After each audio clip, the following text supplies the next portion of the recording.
Cette scène peut paraître anodine, mais pour Delphine, c'est un véritable privilège.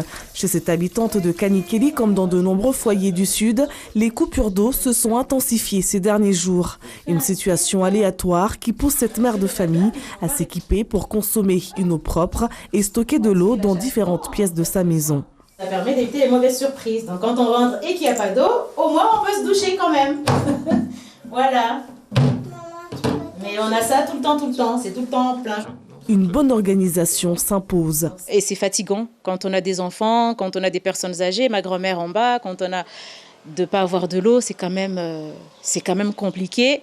Que là, j'imagine qu'au niveau facture, il ne va pas y avoir de rabais ni de quoi que ce soit. On va payer le prix qu'on paye habituellement. Donc ça aussi, c'est assez écœurant, c'est inadmissible. Une population lassée d'être privée d'une ressource vitale. Le SMEAM, syndicat mixte d'eau et d'assainissement, semble avoir trouvé la solution grâce à cette infrastructure de Mirereni-Chirongi, jusqu'ici laissée à l'abandon par manque d'équipements nécessaires pour contrôler la qualité de l'eau. Le forage va donc être réhabilité.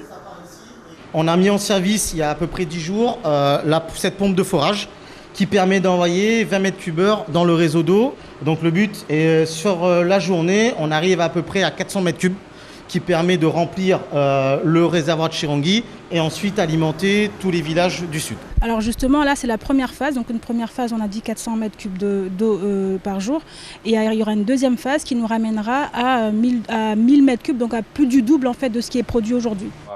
Les habitants du Sud restent sceptiques. Ils attendent de voir du changement, de voir couler de l'eau dans les robinets chaque jour pour le croire. En attendant, ils gardent leurs habitudes. Les citernes d'eau continueront de faire partie du décor dans leur foyer.